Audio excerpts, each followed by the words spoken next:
আজকের এই এক্সপ্লেনারে সবাইকে দারুণ একটা গ্যাজেটের দুনিয়ায় স্বাগত জানাচ্ছি।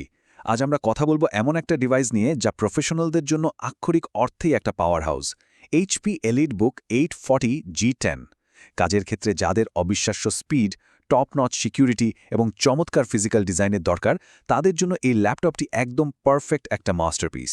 এর ফাংশনাল স্পেসিফিকেশন থেকে শুরু করে এর আরামদায়ক কিবোর্ড লেআউট পর্যন্ত সবকিছুই আজ আমরা খুব চমৎকারভাবে খুঁটিয়ে দেখব। তো চলুন সরাসরি মূল বিষয়ে ঢুকে পড়া যাক।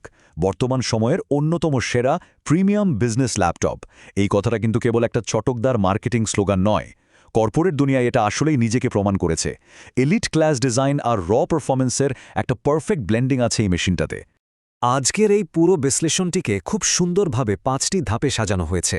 প্রিমিয়াম বিজনেস, স্ট্যান্ডার্ড থেকে শুরু করে পারফরম্যান্স, ডিজাইন, সিকিউরিটি এবং সব শেষে থাকছে সেকেন্ড হ্যান্ড মার্কেটে এর ভ্যালু নিয়ে একটা দারুণ গাইডলাইন। প্রথমেই কথা বলা যাক এর প্রথম ধাপটি নিয়ে, প্রিমিয়াম বিজনেস স্ট্যান্ডার্ড। কেন এটিকে এন্টারপ্রাইজ ডিভাইসগুলোর বেঞ্চমার্ক বলা হয়, চলুন সেটাই দেখে নিই। আধুনিক কর্মব্যস্ত জীবনে আসলে কেউই স্টাইল বা পারফরম্যান্সের সাথে কোনো ধরনের আপোষ করতে চান না। আর এই মেশিনটি ঠিক সেই চ্যালেঞ্জগুলোর কথা মাথায় রেখেই একদম গোড়া থেকে ডিজাইন করা হয়েছে। প্রতিদিনের পাহাড়সম কাজের চাপ সামলানোর পাশাপাশি এটি দেখতেও কিন্তু ভীষণ আকর্ষণীয়। এবার চলুন এর সবচেয়ে এক্সাইটিং পার্টে যাওয়া যাক, অতুলনীয় স্পিড এবং মাল্টিটাস্কিং, অর্থাৎ ল্যাপটপটির আসল ইঞ্জিনের ভেতরে আমরা একটু উঁকি দেব। ভাবা যায় 4.6 গিগাহার্টজ। এই অসামান্য গতির পেছনে রয়েছে 13th জেনারেশনের ইন্টেল কোর i5 প্রসেসর। ভারী কোনো সফটওয়্যার চালানো বা বিশাল ডেটা প্রসেস করার সময় এই মেশিনটি অনায়াসেই সর্বোচ্চ 4.6 গিগাহার্টজ পর্যন্ত স্পিড তুলতে পারে। আক্ষরিক অর্থে এটা এক কথায় অবিশ্বাস্য। ব্যাপারটা শুধু স্পিডের মধ্যেই সীমাবদ্ধ নেই। প্রসেসরে রয়েছে 10টি কোর এবং 12টি থ্রেড। এর মানে হল একসাথে অনেকগুলো ভারী অ্যাপ্লিকেশন চালালেও ল্যাপটপটি একটুও ল্যাগ করবে না বা ধীর হবে না। একদম বাধাহীন আর মাখনের মতো একটা মাল্টিটাস্কিং এক্সপিরিয়েন্স পাওয়া যাবে এখানে। মেমোরি এবং স্টোরেজের দিক থেকেও এটি অনেক বেশি অ্যাডভান্সড। এতে থাকছে সর্বাধুনিক 16 জিবির DDR5 র্যাম। আর সবচেয়ে দারুণ ব্যাপার হল ডুয়াল স্লট থাকায় ভবিষ্যতে এটিকে বিশাল 64 জিবি পর্যন্ত আপগ্রেড করা সম্ভব। সাথে থাকছে 512 জিবির সুপারফাস্ট NVMe SSD। অর্থাৎ এটি এমন একটি পাওয়ারফুল ইনভেস্টমেন্ট যা ভবিষ্যতের যে কোনো ভারী কাজের চাহিদাও চোখ বন্ধ করে মেটাতে পারবে।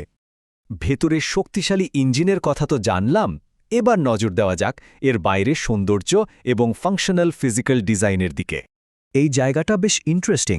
সাধারণ ল্যাপটপগুলোতে আমরা 16:9 রেশিওর স্ক্রিন দেখি, কিন্তু এলিটবুকের 14 ইঞ্চি অ্যান্টি গ্লেয়ার ডিসপ্লেতে ব্যবহার করা হয়েছে 16:10 রেশিও। এর ফলে স্ক্রিনে ভার্টিক্যাল স্পেস বা লম্বালম্বি জায়গা অনেক বেশি পাওয়া যায়। এক্সেল শিট, লম্বা ডকুমেন্ট বা ওয়েব পেজ পড়ার ক্ষেত্রে এটি কাজের গতিকে বহুগুণ বাড়িয়ে দেয়। ল্যাপটপটির ফিজিক্যাল ডিজাইন এক কথায় প্রিমিয়াম। সম্পূর্ণ অ্যালুমিনিয়াম চাসিস দিয়ে তৈরি হওয়ার পরও এর ওজন মাত্র 1.36 কেজি। এর কিবোর্ড লেআউটটি এতটাই চমৎকার আর রেসপন্সিভ যে ঘন্টার পর ঘন্টা টাইপ করলেও হাতে কোনো ক্লান্তি আসবে না। আর এত হালকা ও সুন্দর হওয়ার পরও এটি কিন্তু মিলিটারি গ্রেড সার্টিফাইড, অর্থাৎ ডিউরেবিলিটি বা টেকসই হওয়ার ব্যাপারে বিন্দু পরিমাণ ছাড় দেওয়া হয়নি। চতুর্থ ধাপে আমরা জানব এই ডিভাইসটির কানেক্টিভিটি এবং অ্যাডভান্সড সিকিউরিটি সিস্টেম সম্পর্কে, যা কর্পোরেট ডেটা সুরক্ষার জন্য অত্যন্ত জরুরি। পোর্টের ক্ষেত্রে এখানে কোনো কমতি রাখা হয়নি। দুটি থান্ডারবোল্ট 4 থেকে শুরু করে 4K সাপোর্টেড HDMI পোর্ট, দরকারি সবকিছুই এখানে আছে। এর মানে হলো আধুনিক প্রফেশনালসদের এখন আর আলাদা করে ব্যাগে হাব বা ডঙ্গল বয়ে বেড়াতে হবে না। সিকিউরিটির ক্ষেত্রে এই মেশিনটি একদম নেক্সট লেভেলের। এন্টারপ্রাইজ ডেটা সুরক্ষায় এতে রয়েছে HP Wolf সিকিউরিটি। এটি শুধু সাধারণ কোনো অ্যান্টিভাইরাস নয়, বরং সরাসরি বায়োস বা হার্ডওয়্যার লেভেল থেকে যে কোনো সাইবার আক্রমণের বিরুদ্ধে ল্যাপটপটিকে একটা দুর্গের মতো সুরক্ষিত রাখে। কর্পোরেট মিটিংগুলোকে আরও প্রাণবন্ত করতে এতে আছে 5 মেগাপিক্সেলের প্রাইভেসি ক্যামেরা এবং বিখ্যাত ব্যাং অ্যান্ড ওলুফসেনের অডিও সিস্টেম। সাথে ফিঙ্গারপ্রিন্ট রিডার এবং ফেস আনলকের মতো প্রিমিয়াম সব ফিচার মিলে এটি একটি পরিপূর্ণ প্রফেশনাল প্যাকেজ তৈরি করেছে। আলোচনার অবস্থা জেনে নিতে হবে, তারপর নিশ্চিত হতে হবে যেন কোনো কর্পোরেট বায়োস লক না থাকে। স্ক্রিনটি ভালো করে চেক করতে হবে এবং অবশ্যই অরিজিনাল চার্জারটি সংগ্রহ করতে হবে। এই বেসিক ধাপগুলো অনুসরণ করলেই ঠকে যাওয়ার কোনো ভয় থাকবে না। পুরো এক্সপ্লেনারটি শেষে এসে এই একটাই প্রশ্ন মাথায় ঘোরে, অতুলনীয় স্পিড, দারুণ ফিজিক্যাল ডিজাইন, রেসপন্সিভ কিবোর্ড আর অসাধারণ বাজার মূল্য সবকিছু মিলিয়ে এই প্যাকেজটি কি সত্যিই অন্য কোথাও পাওয়া সম্ভব?